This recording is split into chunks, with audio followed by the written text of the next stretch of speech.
Hey guys, it's Shelly. I would like to share with you today on my planting of my dahlias that I have started in these pots. I bought these as a tuberous root, and as you can see on my previous video, video number 1, I shared with you guys how to inspect your roots and then go ahead and plant them in a container to get them growing and to get good foliage on them and to get them hardened out before you put them in the garden.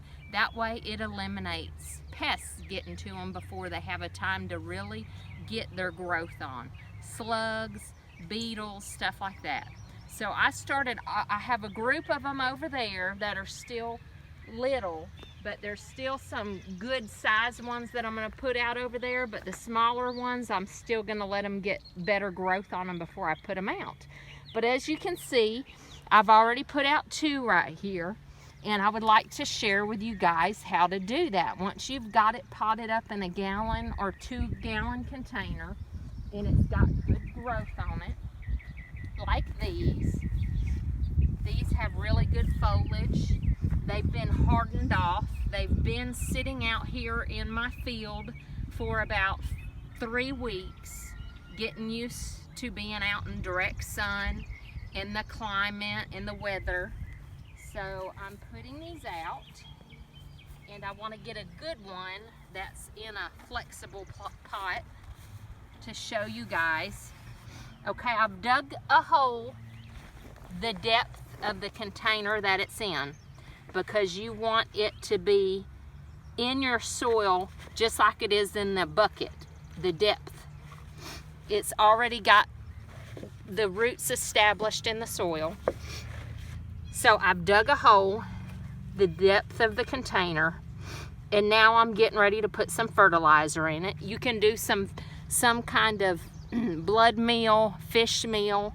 I don't have any of that right now because, you know, Walmart's crazy with the COVID-19. I don't want to get out and risk getting around people. So I'm just using what I have here at home, and I've got compost and manure mixed up already in my barrel here. Get my shovel. Well, we can put it in here.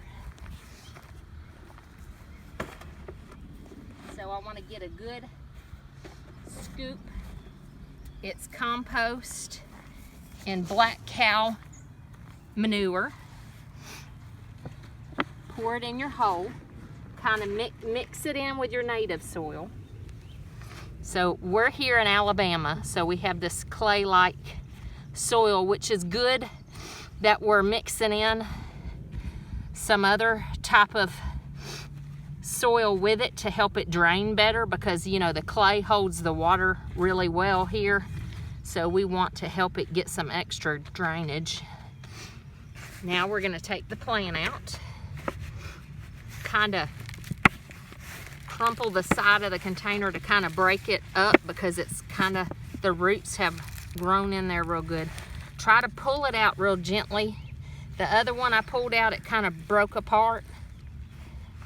But see your root stock here? The tuberous roots are right there. So try to get them out to where you keep them intact as best as you can. The other one that I just planted, it broke apart pretty good, so that's why it's looking kind of puny there, because it's in shock from being transplanted. But the more you can leave the root ball together, the better you are, the less shock it'll be in. If you break it apart, then it starts looking kind of weepy there.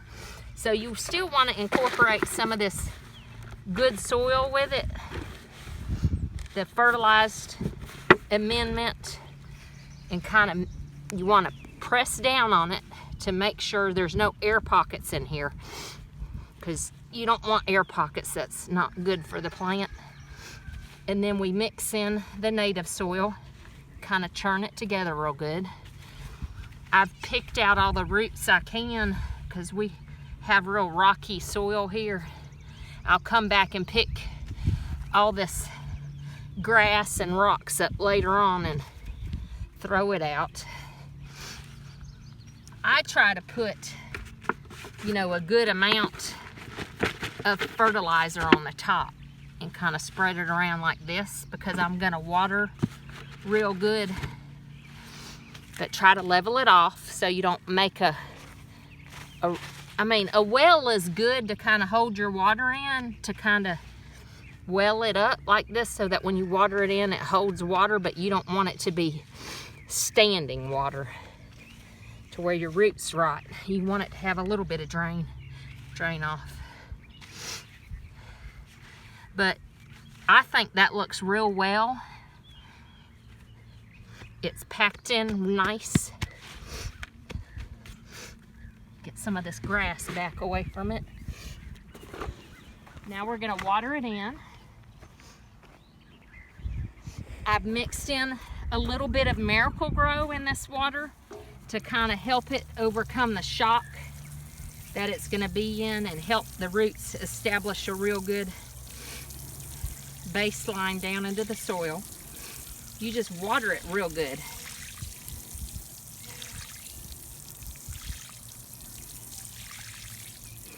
I'll probably water these again this evening. But that's all there is to it. If you guys want to stay tuned and watch the rest of the plantings while I put the rest of these plants in, you're welcome to it. I hope you have a wonderful day today. God bless you. Keep safe. Bye.